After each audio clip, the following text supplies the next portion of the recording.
Hi, Hansel. You doing okay?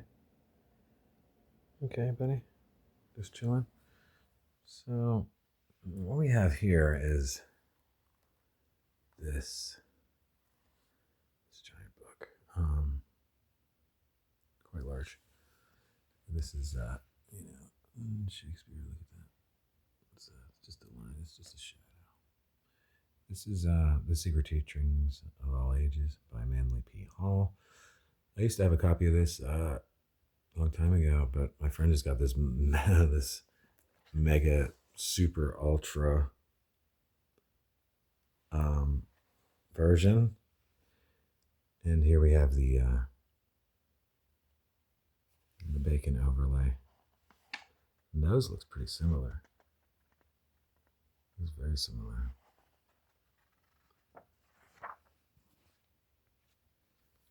I mean, this is not a huge part of my. Okay, I will mention this is the first thing that I ever saw. I probably had this book in. I probably got this book in, I think, maybe 2008 or 9, maybe. And it was the first time I ever knew about this concept. And so it was the first thing I ever got into. Since then, a lot of my studies have had nothing to do at all with um, this book. In fact, I haven't even read this again. So I should probably read this entire thing. But my friend has the book, and The Anatomy of Melancholy. I do want to. I might get that from Audible. It's like a 55-hour long book. I think it's a very long book. I'm thinking about getting that next.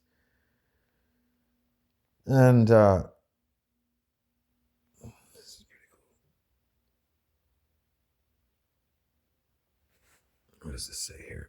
The present consideration of the Bacon-Shakespeare Rosicrucian controversy is undertaken not for the vain purpose of digging up dead man's bones, but rather in the hope that a critical analysis will aid in the rediscovery of that knowledge lost to the world since the oracles were silenced.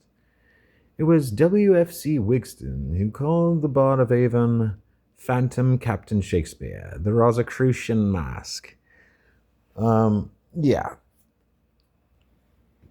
You know, Stratfordianism is just, it's bad. But for me, Oxfordianism is kind of just as bad. I mean, maybe, I'm sure probably Earl of Oxford was hanging out, maybe with the crew to some extent, but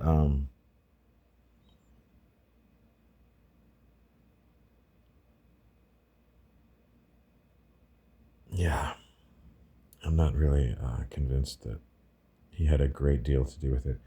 I think the main thing with that is, didn't he not die like the Earl of Oxford? I have to look up his date of death.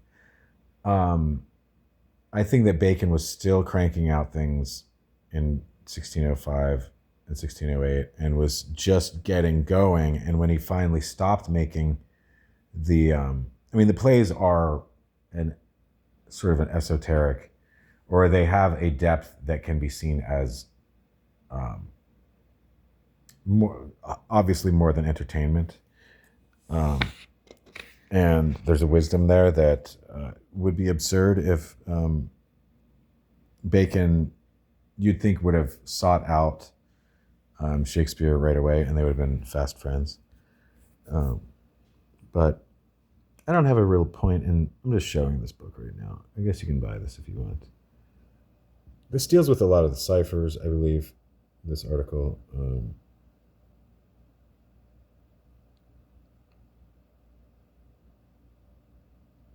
Oh, there's a hog. There you go. Looks like I mentioned that in the Marlowe thing, how they met in Hog Street. I thought that was funny.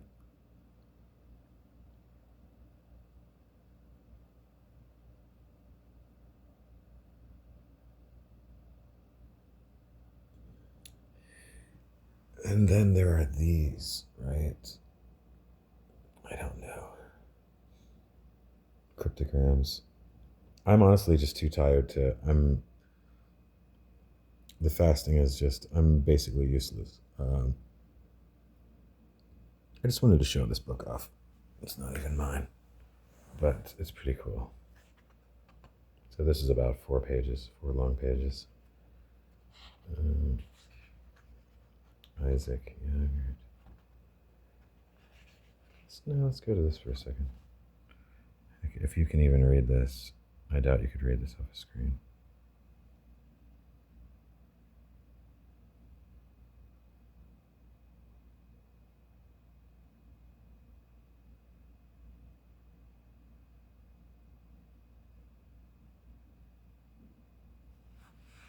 What's this say? Something in Latin.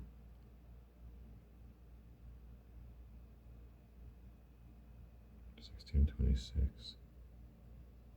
There are records in. His funeral was a mock funeral. Uh-oh. Uh-oh, I don't. And that leaving England, he lived for many years under another name in Germany, there faithfully serving the secret society to the promulgation of whose doctrines he had consecrated his life. Little doubt seems to exist in the minds of impartial investigators that Lord Bacon was the legitimate son of Queen Elizabeth and Earl of Leicester.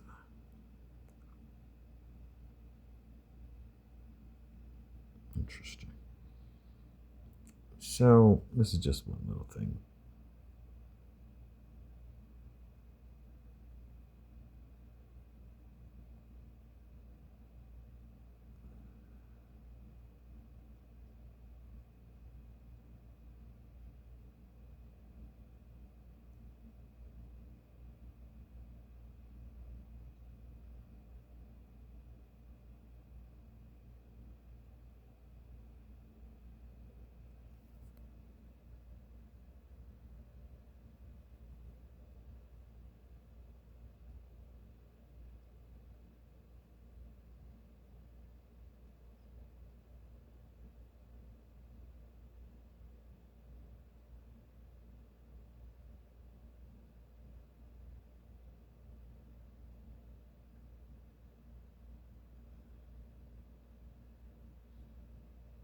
And it is funny that Faustus, I believe, right at the beginning of at the beginning of Faustus, he's kind of talking smack on Aristotle, and so I think Bacon did feel like he had to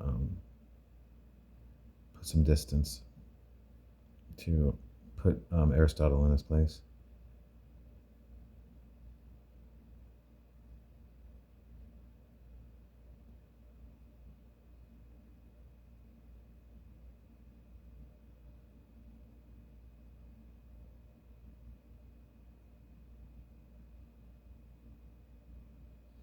A lot of ciphers in there.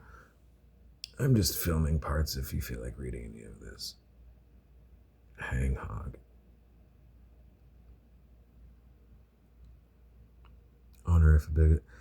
Honorificabilitudinat. Wait. Honorificabilitudinitatibus. Honorificabilitudinitatibus.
All right, that's it.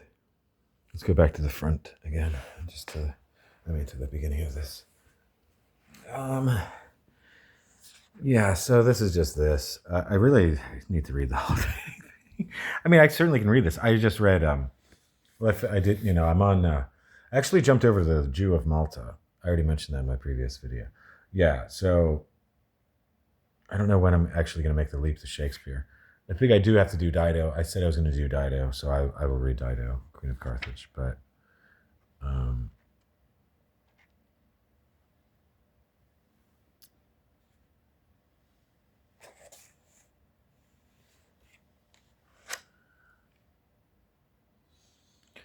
Antony and Cleopatra. Bacon's stepbrother, Anthony. There are several Anthonys that appear in the Shakespeare plays. One is Antony and Cleopatra, and he seems to have strongly disappointed Francis at some point, and I guess I will be looking for. Not that he would just make a story of Antony and Cleopatra, just to include the name, just to criticize his brother. But there may be many things. I think I've only read the entirety of Antony. I think I've read it only once entirely. I've read the beginning several times. And I love that line where he's like, "There's sap in it yet," meaning that he can just keep